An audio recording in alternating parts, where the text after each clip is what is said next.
So the Denver Nuggets, in my opinion, are going to be the scariest team in the NBA for two reasons. They're scary for the apparent reason that Michael Porter Jr. and Jamal Murray are coming back, and that they've upgraded the roster, Contavious Caldwell-Pope, and done other things. But the other reason they're scary is Michael Porter Jr. and Jamal Murray are coming back. Like, will they be able to stay healthy? Jamal Murray was supposedly farther behind in recovery than Michael Porter was. Michael Porter could have, they said, played last year if they made it to like the NBA Finals, but they weren't ever going to play him because they wanted to be 110% sure with his back. Jamal Murray said was still having inflammation in his knee, but he's been doing 5-on-5, and I believe he's been cleared for contact. So they're both 100% good.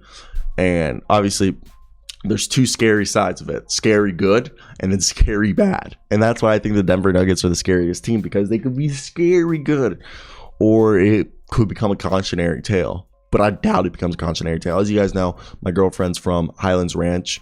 So, she used to go to Pepsi. Well, it's Ball Arena now. So, Ball Arena went back when it was called the Pepsi Center a bunch. And so, she really got me into Nuggets basketball when I met her 3 years ago.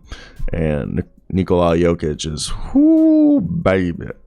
I've also been saying Nikola Jokic lately because I've heard other NBA journalists say that instead of Nikola Jokic.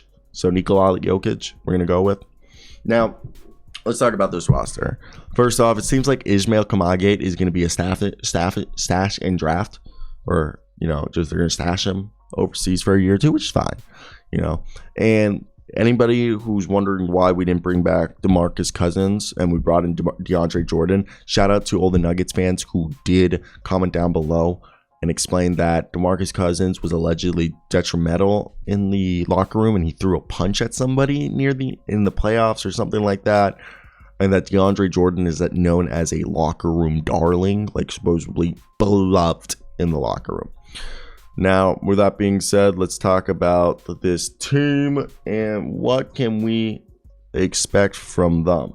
Now, I've always been a fan of the idea of, Jokic, Porter Jr., Gordon. Love that. Then you have Jamal Murray, and I assume we're running Contavious Caldwell-Pope at shooting guard. Baby, that's already a great starting lineup, Then Bones Highland as the backup. Okay, Ish Smith as insurance if Bones Highland ever struggles. And then Contavious Caldwell-Pope will probably be backed up by a combination, in my mind, of Devon Reed, Bruce Brown, and Bones Highland, depending on the looks they want to give. I know Colin Gillespie fractured his leg, I believe, so he'll be out for a while. They bought back Vlanko Chanchar, and they also brought in Adonis Arms, and I think, Jake White. I actually made a video on Jack White. Athlete. Not really the best shooter, but athlete. Peyton Watson's on the bottom. They expect Christian Brown to make an impact, so I expect Christian Brown to be a backup shooting guard and maybe, third string, not small forward.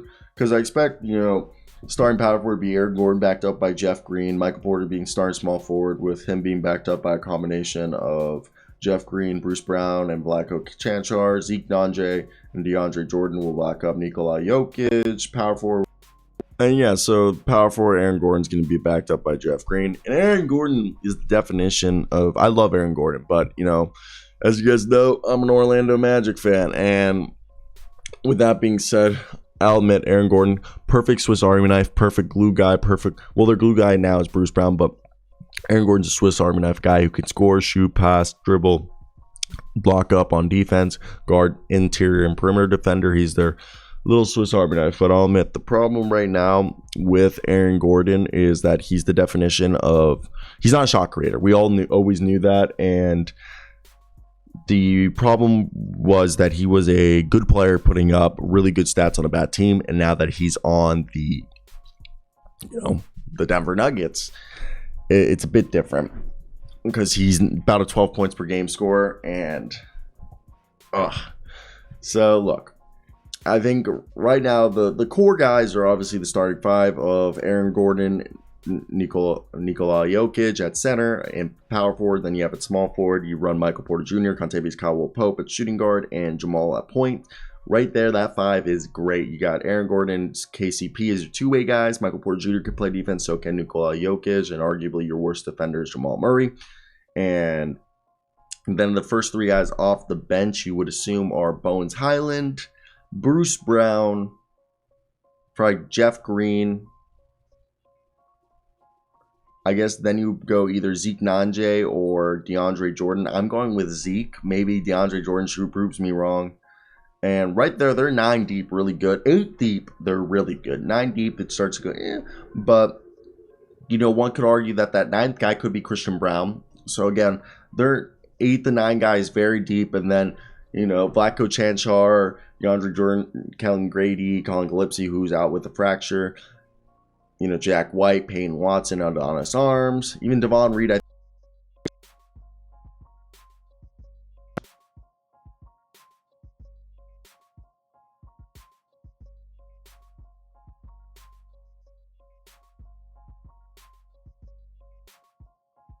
So look, as we wrap this video up, it's been a long one. It's been a doozy. Again, the scariest thing about this team is that Michael Porter Jr. he could resume and become the second coming of Kevin Durant. Literally 2 years ago when he was fully healthy, and this was a team that people forget that Michael Porter Jr. was the best movement shooter in the NBA, not named Kevin Durant. He was just as good. He was basically the second coming of Kevin Durant, which made no sense. Look how many I get so many scam calls. It pisses me the fuck off.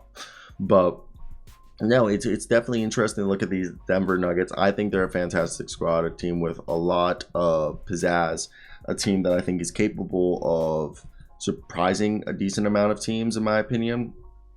And I think what you need to keep your eyes out for is the young guys like Christian Brown, who I think can make an impact.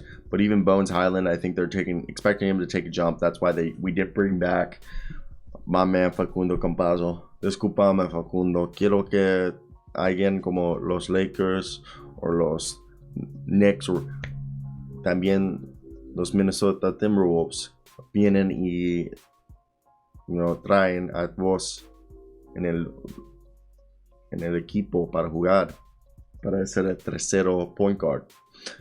Right there, that's me just shouting out in Spanish to my boy Facundo that everything's going to be okay. But guys, my nose is itchy as well. I hate when my nose is itchy, don't you guys? Itchy noses aren't fun. I hope you guys do have a great day. That's basically it from me. We're just milking this. I got an NBA. I've decided because my recording crapped out twice that I'm not going to do anything. But either way, check out the NFL channel. Check out the NBA show. We're daily, Monday through Friday, and we have clips. But the NFL channel, I actually posted 2 videos today. So, people, I love you guys. Until next time, guys. Peace out.